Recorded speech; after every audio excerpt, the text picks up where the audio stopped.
Hello दोस्तों, नमस्कार। SMKC channel में मैं आप सभी लोगों का दिल से बहुत बहुत स्वागत करता हूं। सो दोस्तों, आज के दिन के पहले दो वीडियोस तो आप लोगों ने जरूर देखे होंगे। अगर नहीं देखे तो लिंक नीचे डिस्क्रिप्शन बॉक्स में जरूर इनको कवर कर लेना।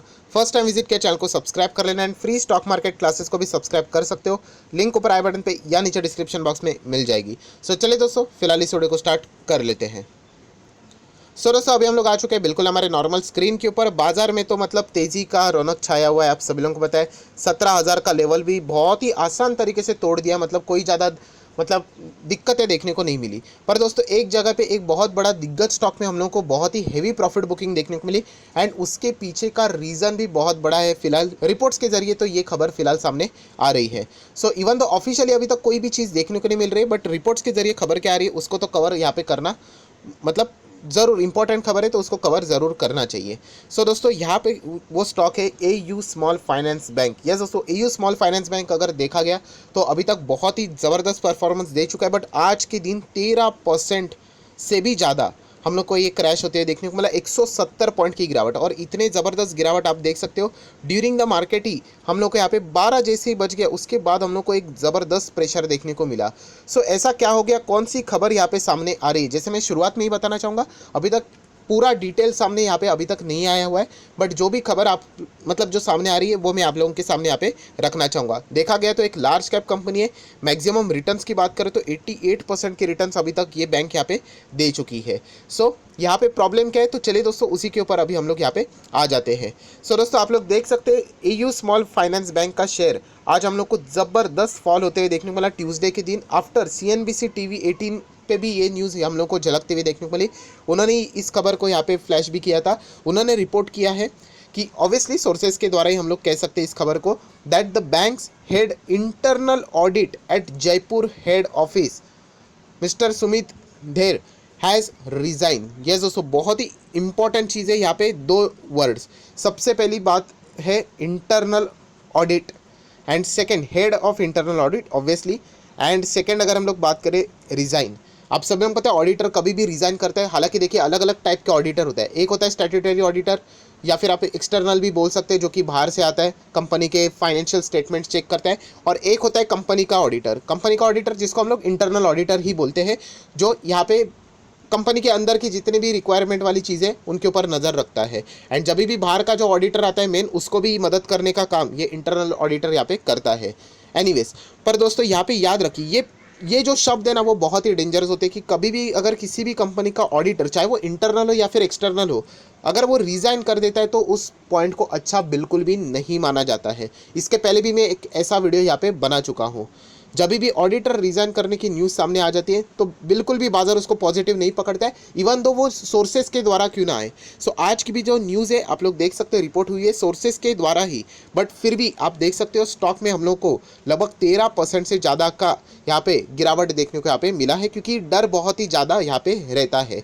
सो यहाँ पे एग्जैक्टली पूरी न्यूज़ क्या है, तो चलिए एक बार हम लोग यहाँ पे देख लेते हैं। सो जिन्होंने यहाँ पे रिज़ाइन किया है आप लोग देख सकते हैं, उन्होंने रिप्लेस किया था नितिन गुप्ता की। अगर हम लोग यहाँ पे बात करें, जो थे चीफ ऑडिट ऑफिसर, जिन्होंने रिज़ाइन किया था 3 मार्च 2021। दोस्तों अभी चल रहा है अगस्त।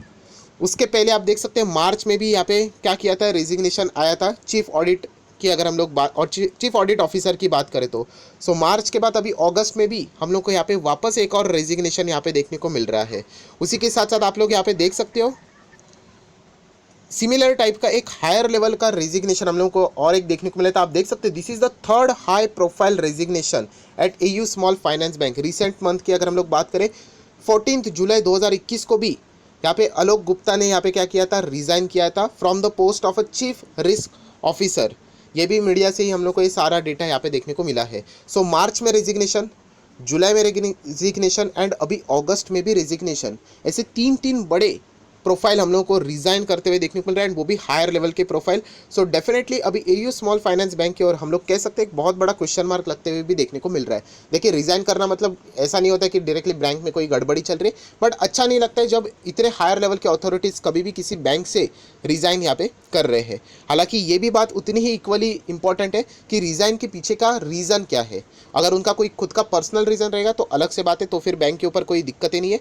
बट यहाँ पे अगर उनको लगता है कि इंटरनली कोई इश्यूज़ चल रहे हैं, सो डेफिनेटली फिर हम कह सकते हैं कि ऐसे बैंक में कमबैक होना बहुत ही ज़्यादा मुश्किल यहाँ पे हो जाता है। सो अभी अगर हम लोग बात करें जो मिस्टर सुमित की, अगर हम लोग बात करें EU स्मॉल फाइनेंस बैंक में आने से पहले वो यहाँ पे कोटक महिंद्रा बैंक में थे, वो भी 18 साल से भी ज़्यादा। सो डेफिनेटली हम लोग कह सकते हैं कि यहाँ पे एक बहुत ही एक्सपीरियंस पर्सन यहाँ पे EU स्मॉल फाइनेंस बैंक से रिज़ाइन करके जा रहे हैं। उन्होंने यहाँ पे डायरेक्टली मिस्टर संजय अग्रवाल जी को भी रिपोर्ट किया है, जो कि यहाँ पे बैंक के मैनेजिंग डायरेक्टर एंड CEO है। सो अगेन कहना चाहूँगा दोस्तों, ये सारी खबरें हम लोग को as per the media report, media statement से ही फिलहाल तो देखने को यहाँ पे मिल रही है। सो ऑफिशियली अभी तक कोई भी रिप्लाई तो अभी तक हम लोग को देखने को यहाँ पे नहीं मिला है, और ना ही कोई रीज़न हम लोग को यहाँ पे आइडेंटिफाई होते हुए देखने को मिला है कि रिजिग्नेशन के पीछे का रीज़न क्या है। सो दोस्तों डेफिनेटली हम लोग कह सकते हैं जो न्यूज़, इवन दो हम लोगों को यहाँ पे मीडिया रिपोर्ट से ही देखने को मिल रही है, बट ये न्यूज़ बहुत ही ज़्यादा नेगेटिव न्यूज़ है।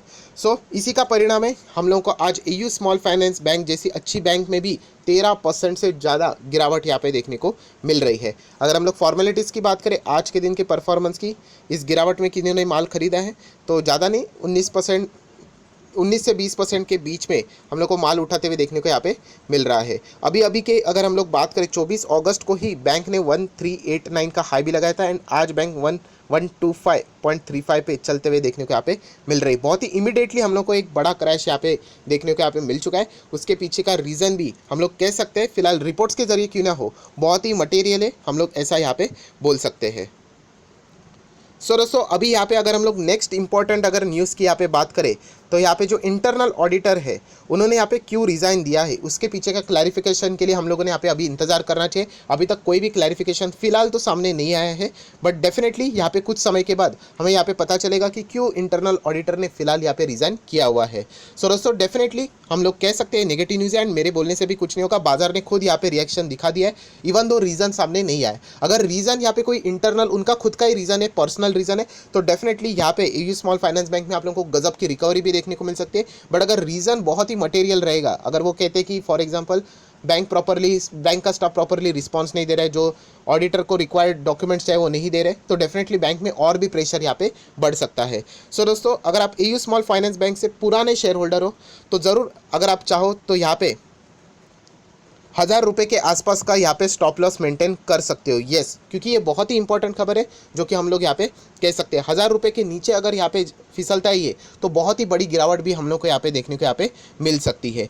पर अगन कहना चाहूँगा दोस्तों कि यहाँ पे हमें इंतज़ार करना भी चाहिए कि यहाँ पे जो इंटरनल ऑडिटर है जिन्होंने रिज़ाइन किया है, जिसका नाम मिस्टर सुमित ढेर हम लोगों को यहाँ पे देखने को मिला है, उन्होंने क्यों रिज़ाइन किया इसके पीछे का अभी तक का डेटा सामने यहाँ पे नहीं आया है, बट ज़रूर हम लोगों को यहाँ पे इंतज़ार करना चाहिए। जैसे ही ये न्यूज़ सामने आ जाएगी कि उन्होंने यहाँ पे क्यों रिज़ाइन किया है, मतलब डेली बेसिस के ऊपर आप लोगों ने इसको चेक करना चाहिए। उसके बाद अकॉर्डिंगली हम लोग यहाँ पे आगे की रणनीति को ड्रॉ यहाँ पे कर सकते हैं। बट फिर भी अगर आप लोग इस अनसर्टिनिटी का शिकार नहीं होना चाहते तो आप चाहो तो 1000 का भी SL यहाँ पे मेंटेन कर सकते हो, राइट। ये आपके ऊपर है, मैं सिर्फ आप लोगों को एक ओवरव्यू यहाँ पे देना पसंद कर रहा हूँ। देखा गया तो बैंक का परफॉर्मेंस अभी तक बहुत ही शानदार है, बट ये भी उतनी इंपॉर्टेंट चीज़ है कि 3 बड़े बड़े हस्तियों ने यहाँ पे हम लोगों को मार्च, जुलाई एंड अगस्त में अभी रिज़ाइन करते हुए देखने को मिला है। तो डेफिनेटली यहाँ पे बाकी भी जो इनके शेयर होल्डर्स है उनके ऊपर भी हम लोगों ने यहाँ पे फोकस अभी रखना चाहिए कि क्या वो यहाँ पे प्रॉफिट बुकिंग कर रहे हैं भी या नहीं। जैसे कि ये बाकी के शेयर होल्डिंग पैटर्न, जैसे मैंने आप लोगों को बताया कि प्रमोटर, उसी के साथ साथ फॉरेन इन्वेस्टर, उसी के साथ साथ DIS, ये 3 शेयर होल्डर्स के ऊपर अभी हम लोगों ने बहुत ही फोकस रखना हुआ है, मतलब रखना चाहिए। क्या यहाँ पे वो अपनी शेयर होल्डिंग पैटर्न कोई कम करते हैं अभी नहीं, ये भी देखना चाहिए, क्योंकि देखिए इनके पास सबसे ज़्यादा सोर्सेज होते हैं, रिसोर्सेज होते हैं, सोर्सेज होते हैं, बहुत ज़्यादा इनके पास मैन पावर होती है। तो अगर यहाँ पे हम लोग को बड़ी प्रॉफिट बुकिंग अगर देखने को मिल जाती है FIS, DIS या फिर प्रमोटर की ओर से, तो थोड़ा बहुत हम लोगों ने भी अलर्ट यहाँ पे होना चाहिए। देखा गया तो इसके पहले भी 2 बार ऐसी चीज़ें हो चुकी है एंड उसका इम्पैक्ट नॉर्मली देखने को यहाँ पे मिला था। सो एक्सपेक्ट करेंगे कि इस वक्त का भी इम्पैक्ट उसी तरीके से होए, बट हम लोग ऐसा डायरेक्टली किसी भी चीज़ को ग्रांटेड लेके चलेंगे नहीं। जो भी इंटरनल ऑडिटर के रिज़ाइन का जो पीछे का कारण है वो अभी हम लोग को स्टडी करना पड़ेगा एंड उसके बाद अकॉर्डिंगली डिसीजन यहाँ पे लेना पड़ेगा। बट तब तक के लिए आप लोग ज़रूर इन शेयर होल्डिंग पैटर्न के ऊपर फोकस यहाँ पे रख सकते हो। एंड अगर कोई मतलब रिस्क टेकर यहाँ पे नहीं है तो अगर आप चाहो तो 1000 का स्टॉप लॉस के साथ यहाँ पे कंटिन्यू कर सकते हो। सो आई आशा करता हूँ दोस्तों आपको ये वीडियो पसंद आएगा, तो जरूर लाइक एंड शेयर कर देना। So that's it, thank you very much दोस्तों, we will be meeting our next video. तब तक के लिए बाय बाय।